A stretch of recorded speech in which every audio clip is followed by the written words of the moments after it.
નમસ્કાર વિદ્યાર્થી મિત્રો, આજે આપણે ધોરણ 10 સામાજિક વિજ્ઞાન ચેપ્ટર 5 ભારતનો વિજ્ઞાન અને ટેકનોલોજીનો વારસો એ શીખીશું. ઓકે, વિજ્ઞાન અને ટેકનોલોજી ક્ષેત્રે જે સંશોધનો થયા તેમણે વિશ્વના દેશોને નજીક લાવી દીધા છે.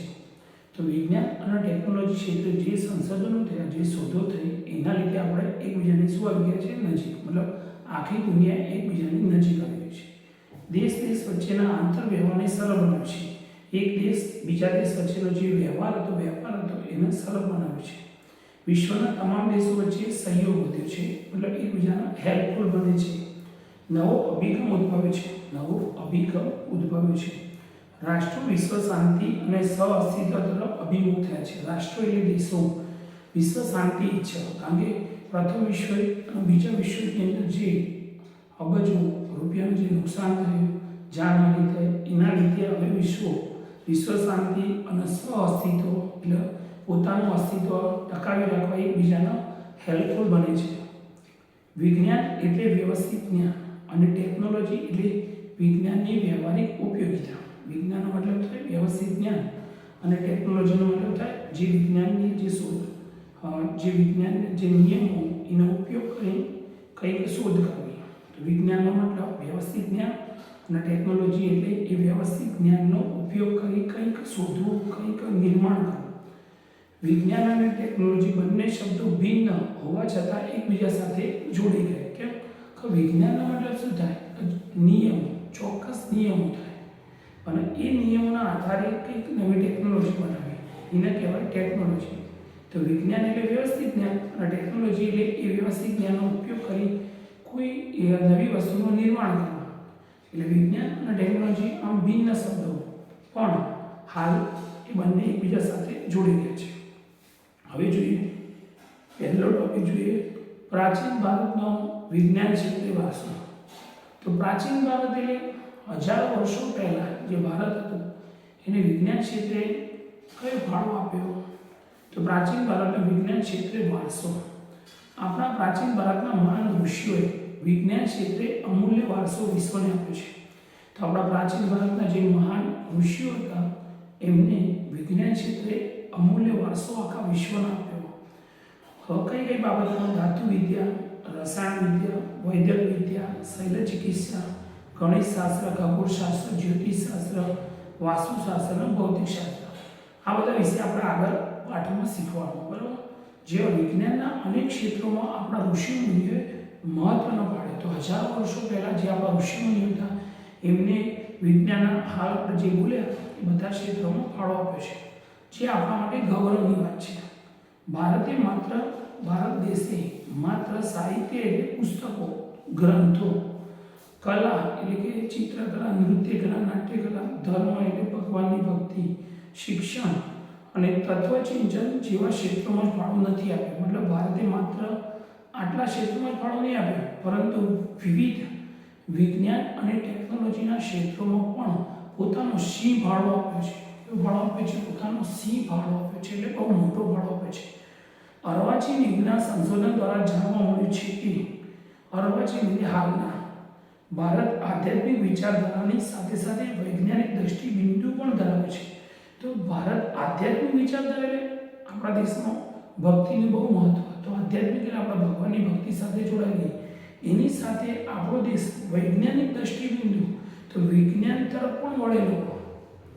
પાશ્ચાત્ય દેશોની મોટાભાગની વૈજ્ઞાનિક અને ટેકનોલોજીકલ શોધોમાં એક યા બીજી રીતે પ્રાચીન ભારતના વિજ્ઞાનનું તત્વ સમાયેલું. તો પાશ્ચાત્ય દેશો એટલે યુરોપ ખંડને એ બધા એમને જે વિજ્ઞાન ટેકનોલોજીની જે શોધો કરી એમાં એક યા બીજી રીતે આપણું જે પ્રાચીન ભારતનું જે વિજ્ઞાન એમાં સમાયેલું. હવે જોઈએ એક ટોપિક ધાતુ વિદ્યા વિશે જોઈએ. પ્રાચીન કાળથી ભારતના લોકો ધાતુ વિદ્યાનો પોતાના વ્યવહારિક જીવનનો ઉપયોગ કરે છે. તો પ્રાચીન કાળથી એટલે હજારો વર્ષો પહેલાંથી લોકો ધાતુ વિદ્યાનો પોતાના વ્યવહારિક જીવન એટલે રોજિંદા જીવનનો ધાતુનો ઉપયોગ કરે છે. પ્રાચીન ભારતે ધાતુ વિદ્યામાં મતલબ ધાતુમાંથી કોઈ સાધન બનાવવું, ઓજાર બનાવવું, કોઈ સામગ્રી બનાવવી, એમાં અદ્વિતીય સિદ્ધિઓ હાંસલ કરી છે. મતલબ પ્રાચીન ભારતમાં પણ ધાતુમાંથી ઘણું બધું બનાવ્યું હતું. એના ઉદાહરણ સ્વરૂપે સિંધુકાલીન સંસ્કૃતિમાંથી, તો જે સિંધુ નદી હતી એની બાજુનો ખીણ હતી, ત્યાં લોકો રહેતા હતા હજારો વર્ષો પહેલાં. તો એ જે સંસ્કૃતિ હતી એમાંથી આપણને શું મળી આવ્યું? ધાતુની નર્તકીની પ્રતિમા એટલે મૂર્તિ, ધાતુમાંથી બનાવેલી મૂર્તિ. તક્ષશિલા, જે હાલ પાકિસ્તાનમાં, પણ એ વખતે પાકિસ્તાન ભારતમાં હતું, બરાબર. તો તક્ષશિલામાંથી પ્રાપ્ત થયેલી કુષાણ રાજવીના સમયની ભગવાન બુદ્ધની પ્રતિમા. તો તક્ષશિલામાંથી શું મળ્યું? જમીનમાંથી કુષાણ રાજવીના સમયની ભગવાન બુદ્ધની ધાતુની મૂર્તિઓ. પછી ચોલ રાજવીના સમયમાં તૈયાર થયેલા ધાતુ શિલ્પો. જ્યારે ચોલ રાજવી હતા, ચોલ રાજાઓ, એ સમયે ધાતુમાંથી બનાવેલી મૂર્તિઓ, શિલ્પો એટલે મૂર્તિઓ. ચેન્નઈ, જે તમિલનાડુમાં, તો ભારતના તમિલનાડુમાં સંગ્રહાલયમાં સચવાયેલું ચેન્નઈના સંગ્રહાલયમાં, મદ્રાસ, ચેન્નઈનું બીજું નામ મદ્રાસ, જે તમિલનાડુના અંદર આવે. તો ચેન્નઈના સંગ્રહાલયમાં સચવાયેલું આંતરરાષ્ટ્રીય ખ્યાતિ એટલે ઇન્ટરનેશનલ ફેમ, આંતરરાષ્ટ્રીય ખ્યાતિ ધરાવતું નૃત્ય કલાના ઉત્કૃષ્ટ નમૂનારૂપ મહાદેવ નટરાજનું શિલ્પ. તો ચેન્નઈનું જે મ્યુઝિયમ તે અતિ શું મળ્યું? મહાદેવ નટરાજનું શિલ્પ, મહાદેવ નટરાજનું શું મળ્યું? શિલ્પ. તથા ધનુધારી શ્રીરામનું શિલ્પ, ભગવાન શ્રીરામ એમનું ધનુધારી એટલે ધનુષ્ય બાણ ધારણ કરેલી શિલ્પ મૂર્તિ મળી. પછી કલાત્મક એટલે અવનવી ડિઝાઇનવાળા દેવી દેવતાઓની મૂર્તિઓ ધાતુમાંથી બનાવેલી, પશુ પક્ષી તથા સોપારી કાપવાની સુરીઓ ધાતુમાંથી બનાવેલી વગેરેને ગણી શકાય. તો પ્રાચીન ભારતની અંદર પણ ધાતુમાંથી આટલું બધું બનાવ્યું હતું. એ બધા મહત્વનું સ્થાન ધરાવે છે. આ ધાતુ શિલ્પો બનાવવાની પરંપરા 10મી અને 11મી સદીથી વિકાસ પામી. 10મી સદી એટલે 901, 902, 903 અને 11મી સદી એટલે 1001, 1002, 1003. હવે જોઈએ રસાયણ વિદ્યા. રસાયણ શાસ્ત્ર એક પ્રયોગાત્મક વિજ્ઞાન છે. રસાયણ શાસ્ત્ર કઈ રીતે હોય? પ્રયોગ કરીને શોધવું પડે. આ વિદ્યા વિવિધ ખનિજો એટલે કાચી ધાતુ, પછી છોડ, કૃષિ માટેના બીજ, ખેતી માટેના બીજ, વિવિધ ધાતુનું નિર્માણ, વિવિધ ધાતુઓ બનાવી કે તેમાં પરિવર્તન તથા સ્વાસ્થ્યની દ્રષ્ટિએ જરૂરી, સ્વાસ્થ્ય એટલે આપણું હેલ્થ, એની દ્રષ્ટિએ જરૂરી ઔષધિઓના નિર્માણમાં ઉપયોગી છે. ઔષધિઓ એટલે દવાઓના નિર્માણમાં ઉપયોગી છે. તો દવાઓ બનાવવા, ઓકે, જે રસાયણવાળી દવા કહેવાય. રસાયણ શાસ્ત્રીઓમાં નાલંદા વિદ્યાપીઠ, જે આપણા બિહાર રાજ્યમાં નાલંદા વિદ્યાપીઠ, તો રસાયણ શાસ્ત્રીઓમાં નાલંદા વિદ્યાપીઠના બૌદ્ધ આચાર્ય નાગાર્જુનને ભારતીય રસાયણ શાસ્ત્રના આચાર્ય માનવામાં છે. ભારતીય રસાયણ શાસ્ત્રના આચાર્ય કોણ માનવામાં આવે? આચાર્ય નાગાર્જુનને. એ કઈ વિદ્યાપીઠના આચાર્ય હતા? નાલંદા વિદ્યાપીઠ, જે બિહારમાં આવેલી. એના બૌદ્ધ આચાર્ય નાગાર્જુનને ભારતીય રસાયણ શાસ્ત્રના આચાર્ય માનવામાં. તેમણે કયા 2 પુસ્તકો લખ્યા હતા? રસ રત્નાકર અને આરોગ્ય મંજરી. એના અંદર એમને બધી રાસાયણિક દવાઓ વિશે લખ્યું. આચાર્ય નાગાર્જુને વનસ્પતિ ઔષધિઓની સાથે સાથે રસાયણ ઔષધો વાપરવાની ભલામણ કરી હતી. કે વનસ્પતિ દવા તો આપણે વાપરીએ, પણ રસાયણવાળી દવા પણ આપણે વાપરવી જોઈએ. પારાની ભસ્મ કરીને, આપણે જે થર્મોમીટર આવે એના અંદર જે પારો આવે એની ભસ્મ કરીને ઔષધ એટલે દવા તરીકે વાપરવાનો પ્રયોગ પણ આચાર્ય નાગાર્જુને સૂચવ્યો હતો. નાલંદા વિદ્યાપીઠે રસાયણ વિદ્યાના અભ્યાસ અને સંશોધન માટે પોતાની અલગ રસાયણ શાળા એટલે કે લેબોરેટરી અને ભઠ્ઠીઓ હતી. રસાયણ શાસ્ત્રના ગ્રંથોમાં ચોપડી, ગ્રંથોમાં રસાયણ શાસ્ત્ર વિશે જે પુસ્તકો લખાય એમાં મુખ્ય રસ, ઉપરસ, 10 પ્રકારના વિષ એટલે ઝેર, તેમજ વિવિધ પ્રકારના ક્ષાર, જે મીઠું ક્ષાર એટલે વિવિધ પ્રકારના ક્ષારો, તેમજ ધાતુઓની ભસ્મ અને ધાતુઓ, જે ધાતુઓ લોખંડ, તાંબુ, એલ્યુમિનિયમ, સોનું, એની ભસ્મ એટલે રખ્યા, એનું વર્ણન મળે છે. એના પછી રસાયણ વિદ્યાની ઉત્કૃષ્ટતા તો ધાતુમાંથી બનાવેલી ભગવાન બુદ્ધની મૂર્તિઓમાં દ્રશ્યમાન થાય છે. ભગવાન બુદ્ધની જે મૂર્તિ બનાવી હતી એના અંદર આપણને રસાયણ વિદ્યાનો ખ્યાલ આવે. 7.5 ફૂટ ઊંચી અને 1 ટન વજન ધરાવતી. કેટલી ઊંચી? 7.5 ફૂટ ઊંચી અને 1 ટન વજન એટલે 1000 કિલોગ્રામ વજન ધરાવતી તાંબાની મૂર્તિ બિહારના સુલતાનગંજમાંથી, બિહાર રાજ્ય ભારતના સુલતાનગંજમાંથી મળી આવેલી. યાદ રાખવાનું, 7.5 ફૂટ ઊંચી અને 1 ટન વજન ધરાવતી તથા 18 ફૂટ ઊંચી ભગવાન બુદ્ધની 18 ફૂટ ઊંચી. ઓકે, 6 ફૂટ વાળો માણસ હોય 3 માણસ ઉપરા ઉપરી કરો ને ત્યારે 18 ફૂટ થાય. તો 18 ફૂટ ઊંચી ભગવાન બુદ્ધની મૂર્તિ પણ બિહારના નાલંદામાંથી મળી આવેલી છે. કોની? ભગવાન બુદ્ધની મૂર્તિ કેટલી ઊંચી? 18 ફૂટ. ક્યાંથી મળી આવી? તો બિહાર રાજ્યના નાલંદા ગામમાંથી. 7 ટન વજન ધરાવતો અને 24 ફૂટ ઊંચો. 7 ટન એટલે 1 ટન એટલે 1000 કિલો, તો 7 ટન એટલે 7000 કિલો વજન ધરાવતો અને 24 ફૂટ ઊંચો સમ્રાટ ચંદ્રગુપ્ત બીજા એટલે કે વિક્રમાદિત્યએ નિર્માણ કરાવેલા આ વિજય સ્તંભને હજી સુધી વરસાદ, ટાળ કે તડકામાં આટલા વર્ષ થયા છતાં કાટ લાગ્યો નથી. વિચારો, કાટ નહીં લાગ્યો. એ ભારતની રસાયણ વિદ્યાનો શું ઉત્તમ નમૂનો. ભારતની જે રસાયણ વિદ્યા એનો ઉત્તમ નમૂનો કહેવાય. કેમ? કે આટલા બધા વર્ષ થયા, હજારો વર્ષો થયા છતાં પણ કાટ નહીં ચડ્યો. હવે લોખંડની વસ્તુ તો સ્વાભાવિક કાટ તો ચડે, પણ એને કાટ નહીં ચડે. તો એવું કંઈક એવું વાપર્યું છે એમને રસાયણ જેના લીધે કાટ નહીં ચડે. હવે આગળ જોઈએ વૈદક વિદ્યા અને શૈલ્ય ચિકિત્સા. વૈદક વિદ્યા અને શૈલ્ય ચિકિત્સા.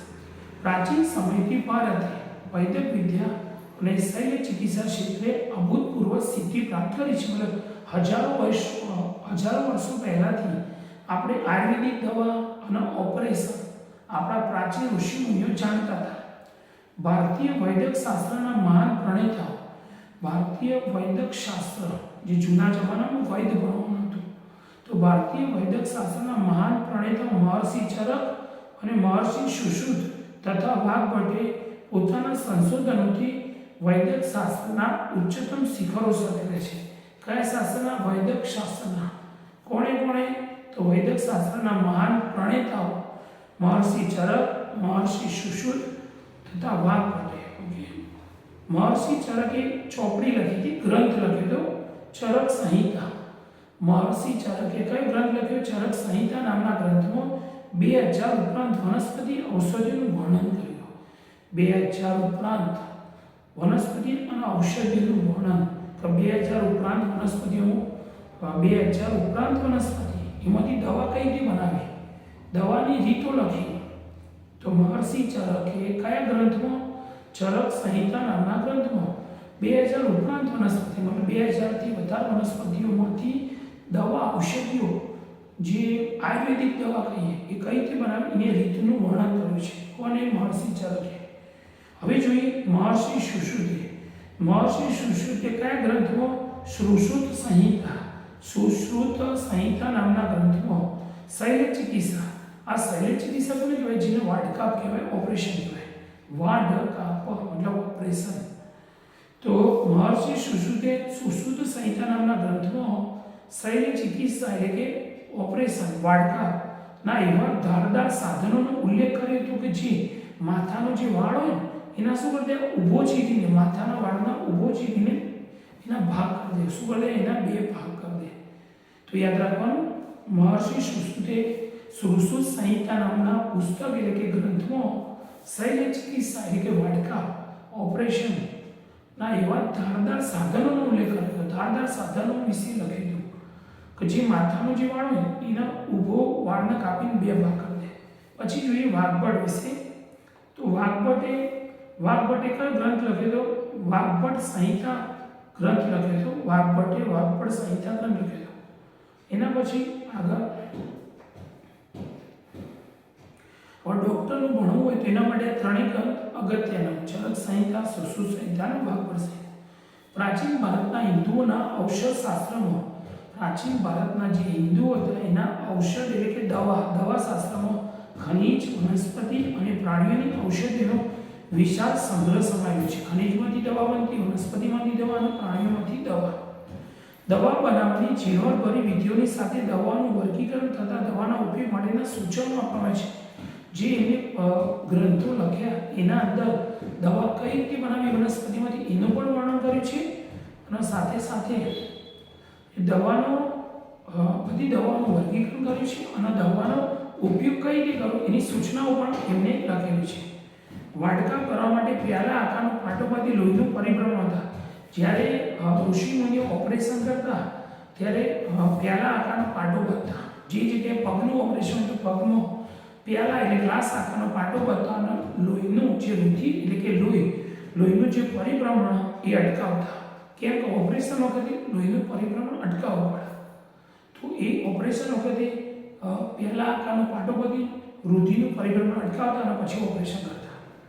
પછી આગળ પેઢું, મૂત્રાશય, સારણગાંઠ, મોતિયો, પથરી, હરસ, ભાગેલા હાડકાને બેસાડવા, શરીરમાં ઘૂસી ગયેલા પદાર્થોને બહાર કાઢવા, એ તમામ બાબતોમાં ભારતીયો નિપુણતા હતી. ભારતીયો એ બધામાં ટેલેન્ટેડ હતા, હોશિયાર હતા. તૂટેલા કાન, નાકની સારવાર, તૂટેલા કાન કે તૂટેલા નાકની સારવાર અને પ્લાસ્ટિક સર્જરી પણ આપણા ઋષિ મુનિઓ જાણતા હતા. મૃત શરીરના વાડકા કે મીંડના પુતળા દ્વારા પ્રત્યક્ષ ધ્યાન પણ વિદ્યાર્થીઓને હતા. તો આપણા જે ઋષિ મુનિઓ જે ડોક્ટર ટાઈપના હતા, એ મૃત શરીરને કોઈ સજીવનું કોઈ વ્યક્તિનું મૃત શરીર, કોઈ વ્યક્તિનું જે મરેલ છે એના પછીનું જે શરીર હોય એના ઉપર ઓપરેશન કરી વિદ્યાર્થીઓને શીખવતા અને મીંડના પુતળા દ્વારા પણ વિદ્યાર્થીઓને ઓપરેશનનું જ્ઞાન આપતા, જે ડૉક્ટરી લાઈન ભણતા હોય એમના. પ્રસૂતિ વખતના જોખમી ઓપરેશનો કરતા. તો સ્ત્રીની જે પ્રસૂતિ થઈ, પ્રેગ્નન્ટ સ્ત્રી હોય એટલે એની પ્રસૂતિ થાય, બાળક જન્મ એ વખતે પણ એક ઓપરેશન, જોખમી ઓપરેશન કરતા. તેઓ સ્ત્રી અને બાળ રોગોના નિષ્ણાત હતા. સ્ત્રીના રોગ અને બાળ રોગોના શું હતા? નિષ્ણાત. રોગોના કારણો અને ચિહ્નોનું વર્ગીકરણ કરી તેનું નિદાન કરતા. રોગોનું કારણ જાણતા, એ રોગોના ચિહ્નો જાણતા અને એ મુજબ દવા આપતા. અને દવા આપ્યા પછી મટ્યા પછી પણ એને પાડવાની પરેજી કે ભાઈ સાચવજો એનું સમજાવતા. પ્રાચીન ભારતમાં પ્રાણી રોગોના શાસ્ત્રોનો પણ વિકાસ થયો. પ્રાણીઓ બીમાર પડે, ઘોડો બીમાર પડે, હાથી બીમાર પડે, કોઈ કૂતરો બીમાર પડે, તો એની પણ એ ગ્રંથો એ વખતે લખાયા હતા. અશ્વ એટલે કે ઘોડા તથા હસ્તી એટલે કે હાથીના રોગો પર ગ્રંથો લખાયા હતા કે ભાઈ ઘોડો બીમાર પડે, ઘોડાને કઈ બીમારી થાય એના વિશે અને બીમારીથી બચવા માટેની દવા વિશે પણ ગ્રંથો લખાયા ઘોડા અને હાથી ઉપર. એમાં હસ્તી આયુર્વેદ એટલે કે હાથી ઉપરનું આયુર્વેદ તથા શાલિહોત્રનું અશ્વશાસ્ત્ર એટલે ઘોડા ઉપરની પણ ગ્રંથ લખાયો. વૈદિક શાસ્ત્રના વિદ્વાન વાઘભટ્ટે નિદાન ક્ષેત્રે કયો ગ્રંથ લખ્યો? અષ્ટાંગ હૃદય જેવા ગ્રંથો લખી મહત્વનો ફાળો આપ્યો. એના પછી જોઈએ ગણિત શાસ્ત્ર. શું જોઈએ આપણે? ગણિત શાસ્ત્ર. જે ગણિતથી આખી દુનિયાનો વ્યવહાર ચાલે છે, જે ગણિત એનાથી આખી દુનિયાનો વેપાર ધંધા ચાલે છે, તે ગણિત શાસ્ત્ર ક્ષેત્રે, તે ગણિત શાસ્ત્ર ક્ષેત્રે અગત્યની શોધો ભારતમાં થયેલી ગણવામાં છે. તો ગણિતમાં ઘણી બધી અગત્યની શોધો ભારતમાં થયેલી છે. ભારતે દુનિયાને શૂન્યની શોધ આપી. પછી શૂન્ય તો પહેલા ગણિતમાં કેવું હતું? એકથી ચાલુ થતું હતું, શૂન્ય નહોતું. તો ભારતે શૂન્યની શોધ કરી, બરાબર, અને એ આખી દુનિયાને સમજાયું.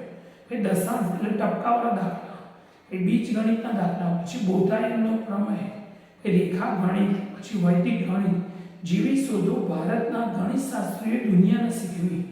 શૂન્યની શોધ આર્યભટ્ટે કરી. કોણે કરી? શૂન્યની શોધ આર્યભટ્ટે. આંકડાની પાછળ શૂન્ય લગાવીને લખવાની પ્રક્રિયાના શોધક ગુરુત્સવ મદ નામના ઋષિ હતા. કોઈ પણ સંખ્યા હોય, આંકડો હોય, એના પાછળ શૂન્ય લખાવાનું અને એ લખવું, એની શોધ કોને કરી? ગુરુત્સવ મદ નામના ઋષિએ. પ્રાચીન ભારતના ગણિત શાસ્ત્રીએ એકની પાછળ 53 શૂન્ય મૂકવાથી બનતી સંખ્યાઓના નામ નિર્ધારિત કર્યા. વિચારો, એકડ એકની પાછળ 1 શૂન્ય, 2 શૂન્ય, 3 શૂન્ય એવા એકડ એકની પાછળ 53 શૂન્ય મૂકો તો પણ એના નામ પ્રાચીન ગણિત શાસ્ત્રીઓએ લખ્યા હતા. મોહેંજો-દડો અને હડપ્પા જે પ્રાચીન નગરો, બરોબર, મોહેંજો-દડો અને હડપ્પા શું? પ્રાચીન નગરો, બરોબર. તો મોહેંજો-દડો અને હડપ્પાના અવશેષો એટલે જમીનમાંથી જે મળી આવે એનું કહેવાય અવશેષ. તો અવશેષોમાં માપવાના અને તોલવાના સાધનોમાં દશાંશ પદ્ધતિ જોવા મળી. તો માપવાનું સાધન અને તોલવાનું ત્રાજુ એમાં દશાંશ પદ્ધતિ જોવા મળી છે. એની ઓળખ પ્રાચીન સમયમાં કોને કરી હતી? મેઘાતિથિએ આપી હતી. હવે જોઈએ ભાસ્કરાચાર્યે 1150માં લીલાવતી ગણિત અને બીજગણિત નામના ગ્રંથો લખ્યા. કોને? ભાસ્કરાચાર્ય. 1150માં લીલાવતી ગણિત અને બીજગણિત નામના ગ્રંથો લખ્યા. તેમણે સરવાળા બાદબાકીનું પણ સંશોધન કર્યું હતું. ઓકે, યાદ રાખવાનું. ભાસ્કરાચાર્ય ઈસવીસન 1150માં 2 ગ્રંથ લખ્યા ગણિત વિશે, લીલાવતી ગણિત અને બીજગણિત. એમાં એમને શું શીખવાડ્યું? સરવાળા બાદબાકીનું પણ સંશોધન કર્યું હતું. બ્રહ્મગુપ્તે સમીકરણના પ્રકાર બનાવ્યા, જેમ કે દ્વિચલ સુરેખ સમીકરણ, ત્રિઘાત સમીકરણ, એકચલ સુરેખ સમીકરણ, તો બ્રહ્મગુપ્ત ગણિતશાસ્ત્રી બ્રહ્મગુપ્તે સમીકરણના પ્રકાર બતાવ્યા. પછી બોધાયન પ્રમેય મતલબ ત્રિકોણમિતિ, જે આપણા ગણિતની અંદર આવા 10મા ધોરણમાં ત્રિકોણમિતિ ચેપ્ટર.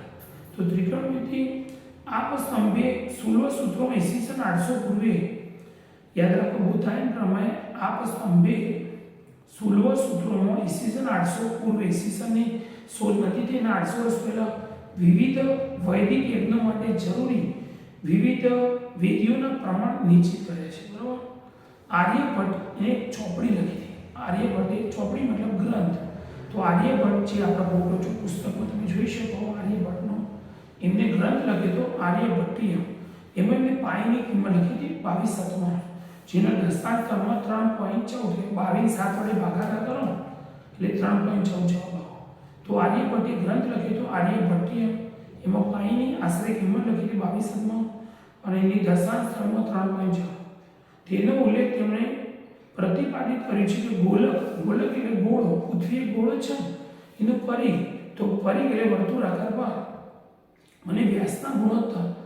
તો ગોલકનો પરિઘ અને વ્યાસના ગુણોત્તરને, અને પરિઘ ઉપર વ્યાસ નીચે, એના ગુણોત્તરને પાઈ, એનો ગુણોત્તરનો જવાબ પાઈ છે. બરાબર. પરિઘ ઉપર લખવાનું અને વ્યાસ નીચે લખવાનું. પરિઘનું સૂત્ર પાઈ ડી અને વ્યાસનું ડી ઉડી જાય, જવાબ પાઈ જવા. ભાગાકારની આધુનિક પદ્ધતિ હાલની. પછી ગુણાકાર, સરવાળા, બાદબાકી, વર્ગમૂળ, ઘનમૂળ વગેરે અષ્ટાંગ પદ્ધતિની જાણકારી આર્યભટ્ટીય, તેમનો જે ગ્રંથ હતો આર્યભટ્ટીય, એમાં માહિતી આપી દીધી. પછી સરવાળા કઈ રીતે કરવા, બાદબાકી, ગુણાકાર, ભાગાકાર, વર્ગમૂળ, ઘનમૂળ, આ બધી માહિતી આર્યભટ્ટ ગણિતશાસ્ત્રીએ એમનો પોતાનો ગ્રંથ લખેલો આર્યભટ્ટીયમાં માહિતી આપેલી છે. તેથી આર્યભટ્ટને ગણિતશાસ્ત્રના પિતા કહેવામાં આવે છે. આર્યભટ્ટને શું કહેવામાં આવે છે? ગણિતશાસ્ત્રના પિતા.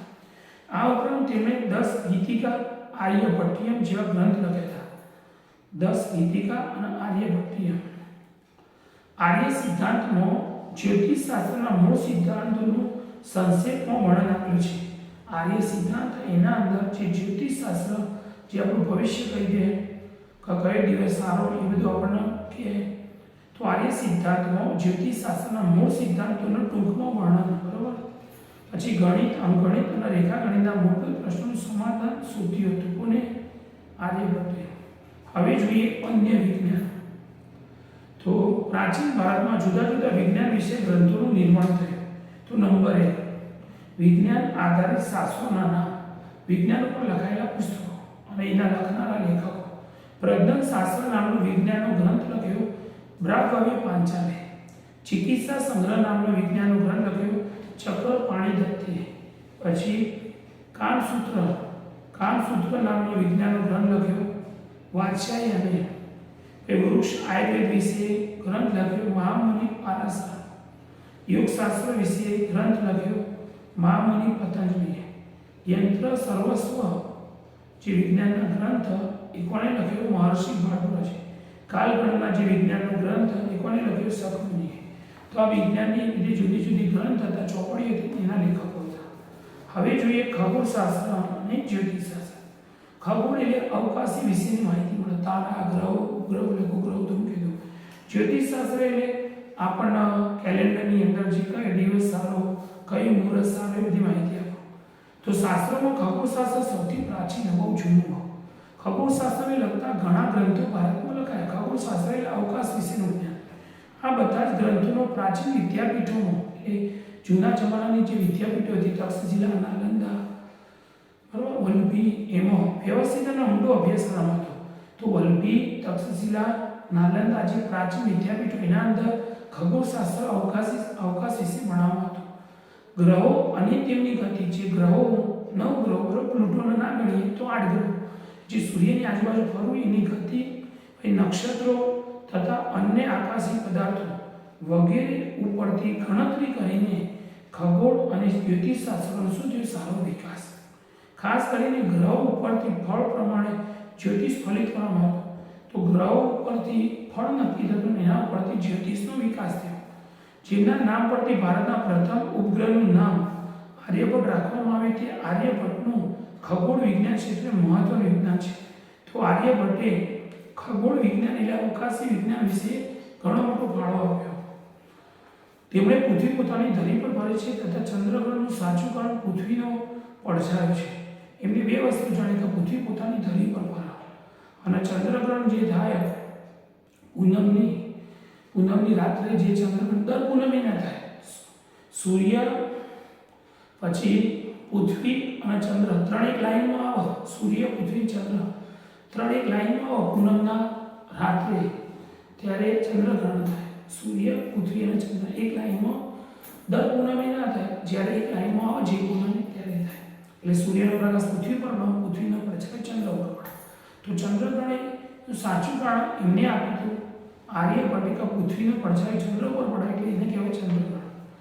પછી જેને વિદ્રાનો અજરપર નામથી સંબોધતા હતા, જેને વિદ્રાનો કયા નામથી ઓળખતા હતા? અજરપર. એ જ રીતે બ્રહ્મગુપ્તે કયો ગ્રંથ લખ્યો? બ્રહ્મ સિદ્ધાંત ગ્રંથમાં ગુરુત્વાકર્ષણના નિયમોને પણ ઉલ્લેખિત કર્યા છે. બ્રહ્મગુપ્ત જે હતા, બરોબર, એમને બ્રહ્મ સિદ્ધાંત ગ્રંથની અંદર ગુરુત્વાકર્ષણના નિયમોને પણ ઉલ્લેખિત કર્યા. ગુરુત્વાકર્ષણ એટલે કહેવાય મોટી વસ્તુ નાની વસ્તુને પોતાના તરફ ખેંચે. એટલે કોઈ પણ વસ્તુ આપણા હાથમાંથી છૂટી જાય તો કેવું પડે? નીચે. કેમ કે પૃથ્વી ખેંચાય, એ કહેવાય ગુરુત્વાકર્ષણ.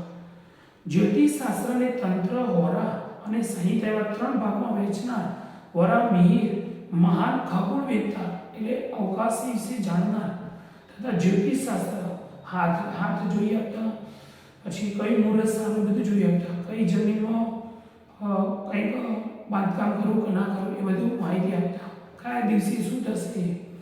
તો જ્યોતિષ શાસ્ત્રને તંત્ર, હોરા અને સંહિતા, તંત્ર, હોરા અને સંહિતા એવા ત્રણ ભાગોમાં વહેંચનાર કોણ હતું? વરા મિહિર. એ પોતે શું હતા? મહાન ખગોળવેદતા તથા જ્યોતિષશાસ્ત્રી હતા.